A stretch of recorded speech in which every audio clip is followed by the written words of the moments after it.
पाकिस्तान में समाजी बहबूद की अदारों की किरदार और उनकी सरगर्मियों पर हमेशा से बहस होती रही है, और हालिया दिनों में सारिम बर्नी ट्रस्ट केस ने इस बहस को एक संगीन मोड़ दे दिया है। उस केस में फलाही अदारी सारिम बर्नी ट्रस्ट इंटरनेशनल SPWTI की चेयरमैन जनाब सारिम बर्नी और उनकी साथियों पर बच्चों की गैर कानूनी गोद लेने के लिए इंसानी स्मगलिंग में मुलव्विस होने का इल्जाम लगाया गया है।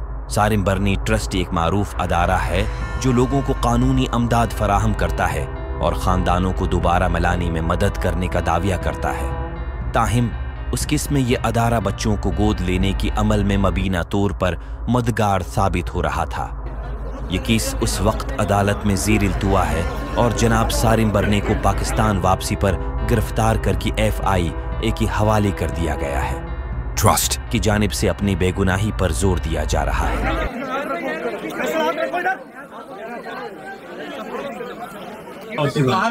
साल हो गए ये मुहिम। सारिम बर्नी ट्रस्ट केस पाकिस्तान में बच्चों की गोद लेने के अमल और उसमें मौजूद खामियों की तरफ तवज्जो मबजूल कराता है। ये केस हमें ये सोचने पर मजबूर करता है कि मुल्क में गोद लेने के लिए कानूनी तकाज़ों और तस्दीक की मौजूदा तरीक़ा कार का जायज़ा लेना ज़रूरी है। क्या हम इस बात को यकीनी बना सकते हैं कि गोद लेने का अमल शफाफ और कानूनी तौर पर हो रहा है और इस दौरान बच्चों की मफादात का तहफ़्फ़ुज़ हो रहा है? उस केस के नतीजे में ये खदशा भी पैदा होता है कि पाकिस्तान में मौजूद कमज़ोर और बेसहारा बच्ची इंसानी स्मगलिंग की जराइम का निशाना बन सकती हैं।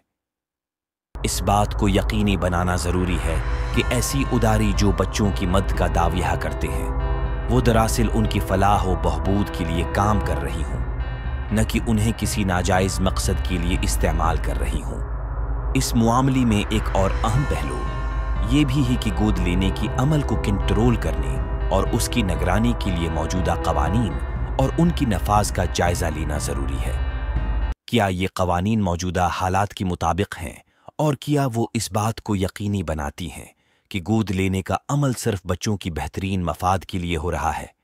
बलाशबा सारिम बर्नी ट्रस्ट केस एक संगीन मामला है और उसकी तफ्तीश में शफाफियत ज़रूरी है। उस केस के नताइज से सीखने और पाकिस्तान में बच्चों की तहफ़्फ़ुज़ और गोद लेने की अमल को मज़ीद बेहतर बनाने के लिए अक़दामात करने की ज़रूरत है। हमें ये यकीन बनाना चाहिए कि बच्चों को महफूज माहौल फराहम किया जाए और उनकी हकूक़ का तहफ़्फ़ुज़ किया जाए, चाहे वो अपनी हकीकी वालदीन के साथ हों या गोद लेने वाली वालदीन के साथ।